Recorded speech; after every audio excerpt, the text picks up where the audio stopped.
Bom, doutor Fábio, então eu gostaria de, para a gente concluir essa nossa conversa, que você falasse sobre a vacinação de crianças, para crianças de 5 a 11 anos, como é a proposta hoje em voga, né?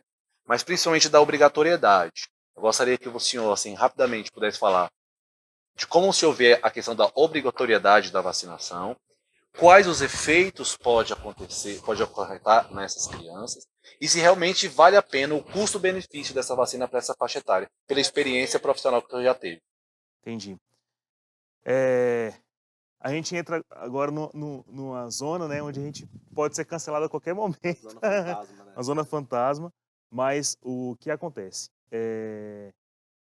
Eu não sou, assim, contra o ideal da gente ter uma vacina.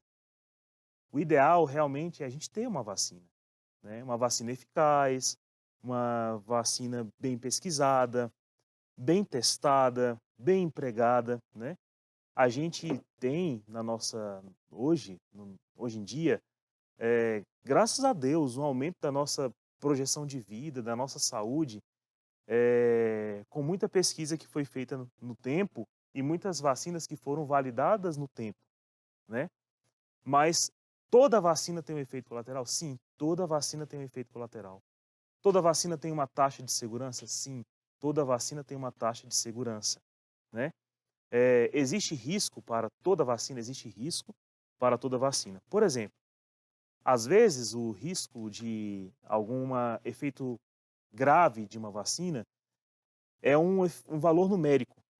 Esse valor numérico precisa ser realmente insignificante para que aquela vacina seja recomendada.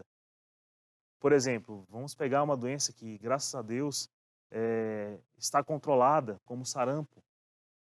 Então a gente tem ali a vacina tem uma taxa de risco, mas o Estado, ao assumir uma vacina como sendo um protocolo obrigatório, né, uma recomendação obrigatória, esse risco é assumido. Esse risco é assumido. Todas as vacinas são recomendadas às mães, desde o crescimento e desenvolvimento de toda criança, desde que ela nasce, né, ela já tem ali uma cadernetinha onde ela vai receber todas as vacinas contra BCG, né, contra tuberculose, em manifestações graves, que seriam manifestações como meningite, por causa dessas doenças, né. Então, isso aumentou a sobrevida da gente, isso deu qualidade de vida às crianças, isso evitou e erradicou muitas doenças entre nós por causa do sucesso vacinal. Então existe um grande benefício. Mas quando a gente estabelece, por exemplo, a vacina do sarampo, ela é estabelecida. É certo de que se a gente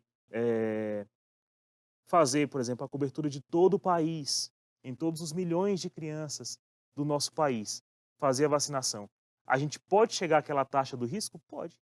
Ah, então algumas crianças podem morrer por causa de uma vacina? Sim, pode. Esse número é pequeno. Se não tivesse a vacina, por sarampo morreriam bem mais? Ah, morreriam mais, né? Então a vacina se estabeleceu. É uma doença nova, Covid, é uma doença nova.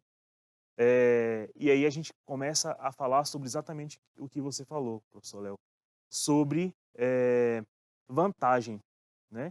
Risco-benefício da vacina para crianças de Covid, né? Primeiro, avaliar o risco de morte por Covid em crianças, né? Qual é a taxa de óbito por Covid em crianças? É alta? É baixa? Agora, se a gente vai evitar essas mortes por meio de uma vacina, de uma prevenção, qual foi o teste que já foi feito nessa vacina para saber qual dos dois riscos é melhor? Que a criança fique exposta ao Covid sem a vacina, sem a tentativa ou sem a chance de uma proteção vacinal, ou o risco de vacinar obrigatoriamente a criança e acolher aquele risco daquela vacina na criança. Qual dos dois riscos é maior? Né? Ou seja, eu estou escolhendo aqui entre o mal menor. Né?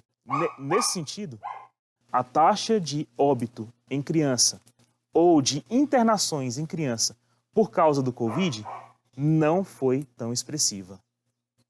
Não é tão Você tem um expressiva. número assim, doutor Fábio?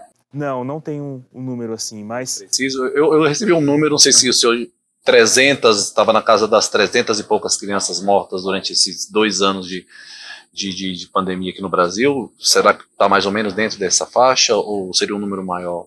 300 e poucas em 2 anos, né, de Isso, pandemia, de criança. de É crianças. isso. Infectadas várias, né, Não, isso é morte.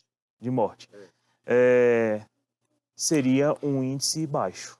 Porque aí a gente teria uma taxa de 0,03% mais ou menos. Sim, Quer dizer que é 100 vezes menor do que a possibilidade de um adulto de morrer. um adulto morrer. Né, se você pegar essa proporção, né? Então assim, é um valor baixo. Comparando com outras doenças, que às vezes talvez não tem vacinação como método de prevenção, como por exemplo por gastroenterite, diarreia e desidratação. Por exemplo, não existe uma vacinação eficaz que impeça que a criança tenha infecções virais durante o curso de sua vida que promovam desidratação. Morre muito mais.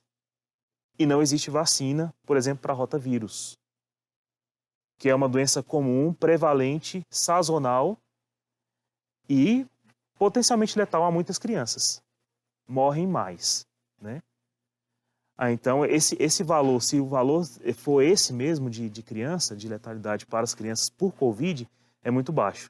O que eu pude presenciar, assim, na prática clínica mesmo, é que nas internações, nas enfermarias de pediatria, nos boxes de emergência de pediatria, no pronto-socorro de pediatria, as doenças infantis são extremamente sazonais. No início do ano e em setembro, muita doença respiratória. Ao fim do ano e no meio do ano, muita doença gastrointestinal. As doenças crônicas em crianças são independentes, né? Depende muito do agravo de cada criança. Mas o impacto de uma nova doença pandêmica não trouxe novas crianças ou mudou a proporção de internações nos leitos de enfermaria, de box e de internação geral de crianças. Então quer dizer que a Covid, esse vírus agora, ele não alterou a curva sazonal que normalmente tem, que todo ano tem. Como o senhor falou, setembro, né, dezembro, janeiro, né, essa fase, esse período de início de verão, período frio, seco. Aí tem mais essas incidências. Então, isso não mudou. Inclusive, atualmente mesmo, essa semana, fazendo visita na enfermaria de pediatria. Então, graças ao bom Deus, estava tranquilo, já na internação de adulto, existia uma proporção um pouquinho maior de pacientes com Covid, mas eram apenas por causa da necessidade de oxigênio. E na porta, muitas pessoas desejosas de fazer o teste, porque tinham iniciado algum ou outro sintoma respiratório e estavam desejosas de fazer o teste para excluir Covid como causa, porque realmente a incidência aumentou muito. São casos leves, mas aumentou muito. Esse novo vírus, né? Essa última variante, né? Essa última Que variante. Deus queira que seja realmente a última, né? Exatamente. Ela trouxe um pico muito grande de contágio, mas uma letalidade ínfima, né? Isso. O nível de letalidade nos adultos continua o mesmo, não teve um aumento disso. De internações mudou muito pouco, mas não chegou ao caos que tínhamos no ano passado, de ausência de leitos e disputa de leitos.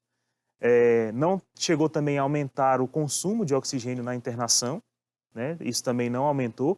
E também no box de emergência a proporção continua para as doenças mais comuns, cardiovasculares, politraumatismo, né? Então, por aí.